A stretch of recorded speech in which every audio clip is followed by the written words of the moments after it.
Assalamu alaikum. Today class topic.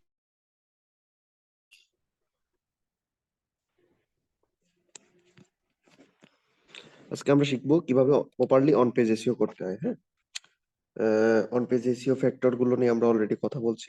এবার on page SEO factor গুলোর নিয়ে তো আর কথা বলবো না, জাস্ট আপনার ওই sorry on page SEO factor গুলো একটু রিমাইন্ড হবে। হ্যাঁ, তো অন পেজ এসইও আমরা কিভাবে করি দেখেন। প্রথমে অন পেজ এসইওর ভিতরে আমাদের কি কি থাকে? অন পেজ এসইওর ভিতরে মেটা টাইটেল থাকে সবার আগে। তো আমরা আমাদের যে মেইন কিওয়ার্ড, হ্যাঁ ধরেন অন পেজ এসইওটা আমাদের হচ্ছে মেইন কিওয়ার্ড। এই যে on page SEO main keyword যদি হয়, তাহলে এটা আমাদেরকে কোথায় রাখতে হবে? মেটা টাইটেল। এখন মেটা টাইটেল দেখতে কি রকম হয়? দেখেন, যে অন পেজ লিখে সার্চ দিছি আমি, হ্যাঁ গুগলে দেখেন অন পেজ লিখে সার্চ দিছি, এখানে এসইও ব্রাশের এই কন্টেন্টটা ফার্স্টে আছে।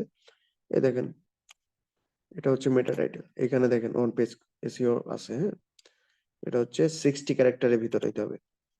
এটা নিয়ে অলরেডি কথা বলছি। হ্যাঁ, আচ্ছা, তারপর হচ্ছে মেটা ডেসক্রিপশন। মেটা ডেসক্রিপশনটা কি? এই যে কোনো কিছু গুগলে লিখে সার্চ দিলাম, কিওয়ার্ড লিখে সার্চ, এটা লিখে সার্চ দিলে এই দেখেন নিচে এটা হচ্ছে, এই যে এখান থেকে এইটুকু কিন্তু টুলস এর ডাটা। হ্যাঁ, এগুলো আপনাদের শো করবে না। আমার এক্সটেনশন অ্যাড করা আছে, এসইও এর একটা এক্সটেনশন অ্যাড করা আছে, এই জন্য আর কি। হ্যাঁ, এইটা শো করতেছে, এটা কেন অফ হয়ে গেছে? হ্যাঁ, এই যে এসইও কোয়াক এই এক্সটেনশনটা অ্যাড করা ছিল, এই কারণে আপনার হচ্ছে দেখাচ্ছিল না। সরি, দেখাচ্ছিল ওই এক্সট্রা কিছু ওইগুলো। তো আপনাদের ক্ষেত্রে যে এইভাবে দেখাবে মেটা টাইটেল, তারপরে আপনার হচ্ছে এই যে দেখেন মেটা ডেসক্রিপশন। হ্যাঁ, তো এই যে মেটা ডেসক্রিপশন, এই যে আর এগুলো স্কিমা। তো এই দেখেন এইগুলো হচ্ছে তাহলে আমাদের মেটা ডেসক্রিপশন এটা।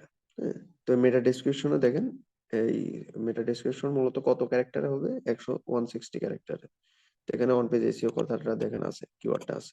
তো আমাদেরকে কিওয়ার্ডটা ন্যাচারালি ফার্স্টের দিকে, হ্যাঁ অবশ্যই আমাদের মেন কিওয়ার্ডটা মেটা টাইটেলের ফার্স্টের দিকে, মানে প্রথম দিকেই অ্যাড করতে হবে। আবার ডেসক্রিপশনে প্রথম দিকে অ্যাড করতে হবে।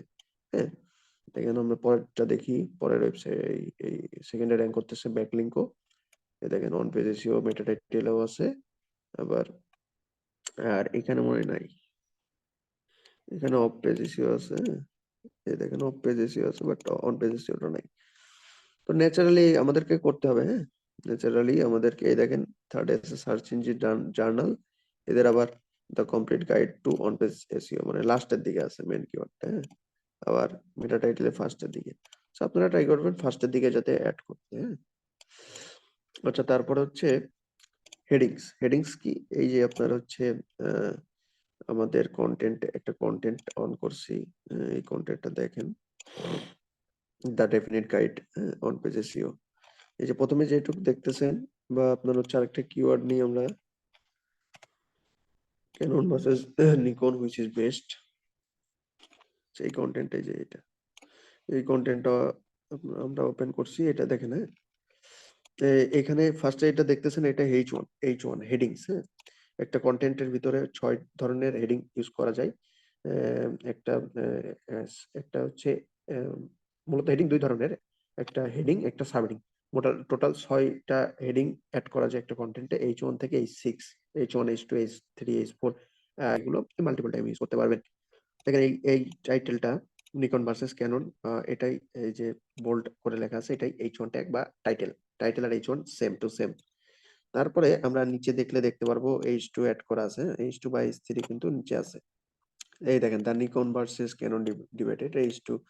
এইভাবে আর কি নিচে আরো H3 দেখতে পারবেন। এই যে এই brief history. Multiple H2 multiple H3 হইতে পারে, বাট মাল্টিপল H1 হয় না। তো আমাদেরকে করতে হবে কি, আমাদের যে কিওয়ার্ড ধরেন মেন যে কিওয়ার্ডটা, সেটা H1 ট্যাগের ফার্স্টের দিকে রাখতে হবে।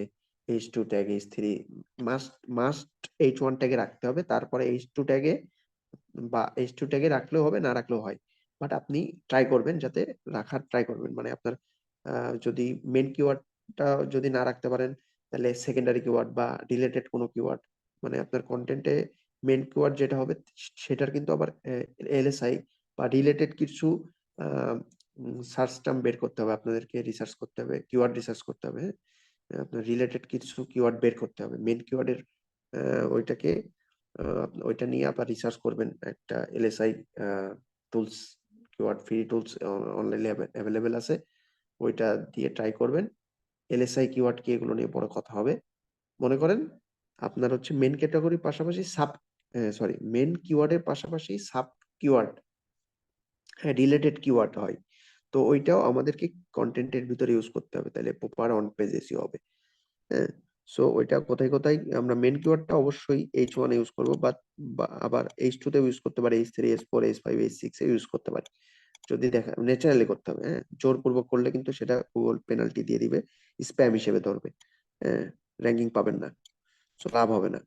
সো আপনাদেরকে ন্যাচারালি করতে হবে সবকিছু, হ্যাঁ, জোরপূর্বক করা করা যাবে না। H2, H3, H4, H6 এই সব জায়গায় সেকেন্ডারি কিওয়ার্ড, প্রাইমারি কিওয়ার্ড হচ্ছে মেন কিওয়ার্ডটা, পাশাপাশি আমি একটু আগে বললাম সাব কিওয়ার্ড বা রিলেটেড কিওয়ার্ড বা আপনার হচ্ছে কি বলে মেন কিওয়ার্ড বা secondary keyword, secondary keyword, sub keyword বা রিলেটেড কিওয়ার্ড বা সেকেন্ডারি কিওয়ার্ড, এগুলো আর কি, এগুলো আপনারা এই যে H2 থেকে H6 এই সব ট্যাগে ইউজ করতে পারবেন। হ্যাঁ, তাছাড়া অন্যান্য জায়গায় ইউজ করা যায়, কোথায় কোথায় একটু পরে বলতেছি। আচ্ছা, তারপরে কিওয়ার্ড ইন ইউআরএল, আপনারা দেখেন এই কন্টেন্টটা অন করছি। প্রথমে আমি গুগলে সার্চ দিছিলাম কি লিখে, অন পেজ এসইও, হ্যাঁ, on page on page SEO লিখে সার্চ দিলাম। তারপরে ধরেন ফার্স্টে যে কন্টেন্ট আসছিল, সেকেন্ডে মনে হয় এই যে ওয়েবসাইটটা সেকেন্ডে র্যাঙ্ক করতেছিল, হ্যাঁ, এসইএমরাশ ফার্স্টে, তারপর ব্যাকলিঙ্ক করে এই যে কন্টেন্টটা, এই যে এই কন্টেন্টটা র্যাঙ্ক করতেছিল। তো এই ইউআরএলটা দেখেন, এই ইউআরএল এ দেখেন কিওয়ার্ডটা রাখছে। তো আমাদেরকেও আমাদের মেন কিওয়ার্ড যেটা সেটা ইউআরএল এ রাখবো ন্যাচারালি। হ্যাঁ, যদি আমরা এরকম না পারি যে এক্স্যাক্টলি বসাইতে পারতেছি না, উইয়ার্ড লাগতেছে বা মনে হচ্ছে স্প্যামি বা ন্যাচারাল ওয়েতে হচ্ছে না, মানে এক্সাক্ট কিওয়ার্ডটা এখানে বসানোটা মানে ওইভাবে যায় না, হ্যাঁ, তখন আপনারা করবেন কি, ওই এটা একটু এডিট করে দিবেন কিওয়ার্ডটা, হ্যাঁ, ইউআরএল এর এখানে যখন এড করবেন একটু এডিট করে এদিক সেদিক করে দিয়ে দিবেন। এক্স্যাক্টলি না হলেও চলে অনেক সময়, হ্যাঁ, ওইটাও আবার র্যাঙ্কিং হেল্প করবে। যদি এক্স্যাক্টলি না হয় তাহলেও কিন্তু আপনার চলবে, হ্যাঁ, এটা মাথায় রাখবেন। যাই হোক, নেক্সট হচ্ছে image all text. Image all text tags হচ্ছে আপনার হচ্ছে আমরা যখন ওয়ার্ডপ্রেসের এখানে আপনার হচ্ছে আমরা কোনো কন্টেন্ট পাবলিশ করব, তখন হচ্ছে ওইখানে ইমেজ অ্যাড করতে হবে না, ফিচার্ড অ্যাড বা কন্টেন্টের ভিতরে ইমেজ অ্যাড করতে হয়। ওই ইমেজটা যখন আমরা আপলোড দিই, আপলোডের পরে ওইখানে ইমেজ অল ট্যাগের একটা অপশন আছে, ওইখান থেকে আমরা ওইখানে আমরা কিওয়ার্ডটা বসাই দিব। হ্যাঁ, আপনার দেখাই দিই মিডিয়া থেকে, দেখেন আমি একটু দেখাই দিই, অ্যাড এ নিউ মিডিয়া। আপনি যখন কোনো একটা ইমেজ আপলোড দিতে চাবেন, দেখেন আমি আপলোড দিয়ে দেখাচ্ছি, ওই ইমেজ অল ট্যাগের অপশনটা আপনারা এখন দেখতে পারবেন। ধরেন এই দেখেন, এইখান থেকে মনে করেন একটা ইমেজ আমরা নিয়ে নিই, দেখেন আপলোড হয়ে যাবে।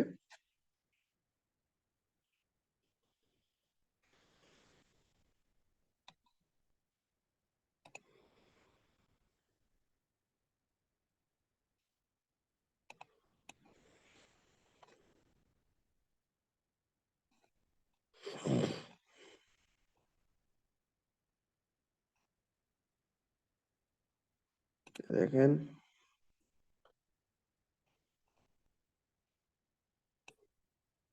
সরি এরকম না, হ্যাঁ, এরকম না, এরকম অপশন আসবে না। সে একটা আমি কন্টেন্ট নিউ এর থেকে একটা পোস্ট করি,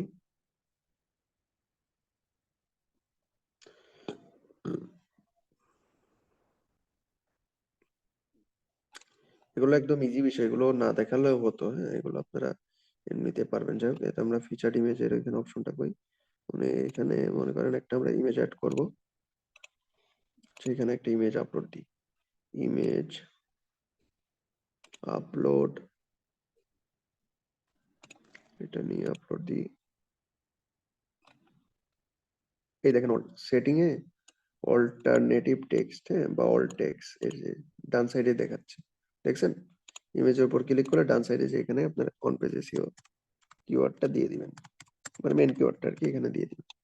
আবার হচ্ছে আরেক ভাবে আপনার আরেকটা আছে বিষয়, সেটা হচ্ছে কি বলে ফিচার্ড ইমেজের অপশন আছে, আহ, এভাবে করে আর কি, যেখানে আপলোডে ধরেন মিডিয়া লাইব্রেরি যাব, যেমন একটা সিলেক্ট করলাম, এই দেখেন ডান সাইডে অল টেক্সট, এটাই ইমেজ অল টেক্সট, এখানে আপনার মেন কিওয়ার্ডটা দিয়ে দিতে হবে। হ্যাঁ, অন পেজ এসইও দিয়ে ফিচার্ড ইমেজ সেট অ্যাজ করে দিলে হয়ে গেল এইভাবে। তারপর পাবলিশ করে দিলে হয়ে গেল। সো এই হচ্ছে বিষয়, আমরা এটাকে পাবলিশ করব না। হ্যাঁ, এটা ডিলিট করে দিতে হবে, তো সরি।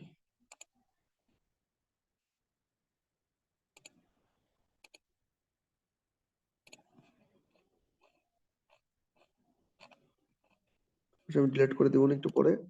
আপনার হচ্ছে কি বলে, তারপরে আমরা কি শেখাচ্ছিলাম, ফরম্যাটেড টেক্সট। হ্যাঁ, অন পেজ এসইও আরেকটা বিষয়, সেটা হচ্ছে ফরম্যাটেড টেক্সট। মানে আপনার আর্টিকেল যে লিখতেছেন, কন্টেন্টটা যেটা লিখতেছেন, সেই কন্টেন্টের ভিতরে মেন কিওয়ার্ডটা আপনি ইউজ করতেছেন ফার্স্টের দিকে বা in the middle of content, সেসব জায়গায় আপনার মেন কিওয়ার্ডটাকে আপনারা অবশ্যই বোল্ড করে দিবেন, তাহলে এটা গুরুত্ব দিয়ে দেখে। হ্যাঁ, গুগল এটা যখন ক্রল করে আপনার কন্টেন্টটাকে, তখন হচ্ছে এটা গুরুত্ব দিবে। হ্যাঁ, তখন এটা র্যাঙ্কিং হেল্প করতে পারে। সো এটা হচ্ছে আপনার বোল্ড, ইটালিক বা আন্ডারলাইন করে দিতে হয়। হ্যাঁ, primary keyword on page SEO, secondary keyword হতে পারে অফ পেজ এসইও, বা আপনার হচ্ছে অন পেজ এসইও রিলেটেড যেরকম আম, আরো রিসার্চ করতে হবে অন পেজ এসইও এটা সেকেন্ডারি কি কি কিওয়ার্ড হয়, সেগুলো আপনারা কন্টেন্টের ভিতরে বোল্ড করে দিতে পারেন। ইটালিক আন্ডারলাইন করে দিলে সেটা হেল্প করে আর কি। মেন কিওয়ার্ডটাও বোল্ড করে দিতে হবে। আচ্ছা, নেক্সট হচ্ছে internal internal linking. Internal linking হচ্ছে আপনি আপনার ওয়েবসাইটের একটা পেজকে আর একটা পেজের সাথে লিংক করে দেন। হ্যাঁ, অ্যাঙ্কর টেক্সটের মাধ্যমে। সো মনে করেন সেই অ্যাঙ্কর টেক্সটটা আপনার কিন্তু আপনি চাইলে আপনার মেন কিওয়ার্ড হইতে পারে। হ্যাঁ, ওয়ান পেজ বা সেকেন্ডারি কিওয়ার্ড হইতে পারে। আপনারা মেন কিওয়ার্ড বা সেকেন্ডারি কিওয়ার্ডের নিয়ে আরো কন্টেন্ট আপনার ওয়েবসাইটে পাবলিশ করতে পারেন। হ্যাঁ, তাহলে তখন হচ্ছে একটা কোন রিলেটেড কন্টেন্ট হইতে হবে। আপনি যেটা ইন্টারনাল লিঙ্কিং করতেছেন, অ্যাঙ্কর টেক্সটটা দিচ্ছেন, ওই ইন্টারনাল লিঙ্কিং যে পেজটার সাথে করতেছেন, ওই পেজের কন্টেন্টের সাথে কিন্তু মিল থাকতে হবে, রিলেটেড হইতে হবে। নইলে কিন্তু আবার এটা হেল্প করবে না, গুগল স্প্যাম হিসেবেও ধরতে পারে। হ্যাঁ, তারপর হচ্ছে পরবর্তীটা হচ্ছে কন্টেন্ট। লাস্টে কন্টেন্ট, প্রপারলি কন্টেন্ট লিখতে হবে, ইউজফুল কন্টেন্ট লিখতে হবে। হ্যাঁ, কম্পিটিটর অ্যানালাইসিস করে তাদের থেকে বেটার কন্টেন্ট লিখতে হবে। কন্টেন্টের ফার্স্টের 100 ওয়ার্ডের ভিতরে আপনার মেন কিওয়ার্ডটা পুশ করা ট্রাই করতে হবে, বা সেকেন্ডারি বা এলএসআই কিওয়ার্ড গুলো পুশ করতে হবে। এটা খুব বেশি করা যাবে না, কম করে করাই ভালো। হ্যাঁ, 1-2% থাকা উচিত, না হয় ভালো মেন কিওয়ার্ডটা। আর সেকেন্ডারি কিওয়ার্ড আরো বেশি আপনি ইউজ করতে হবে। মেন কিওয়ার্ডটা 1-2%, আর সেকেন্ডারি কিওয়ার্ড হচ্ছে যত পারেন করেন, উপভোগ করা যাবে না। এটা অবশ্যই মাথায় রাখতে হবে যে আপনি গুগলকে র্যাঙ্কিং করানোর জন্য যদি মাথায় রাখেন যে র্যাঙ্কিং করানোর জন্য কন্টেন্টটা লিখবো, তাহলে কিন্তু কিছু করতে পারবে না। মেন টার্গেট রাখতে হবে আমাদের হচ্ছে পড়তে আসতেছে তাদের জন্য কন্টেন্ট লেখা ট্রাই করতে হবে। সো এটাই অন পেজ এসইও সম্পর্কে এতটুকুই। সবাই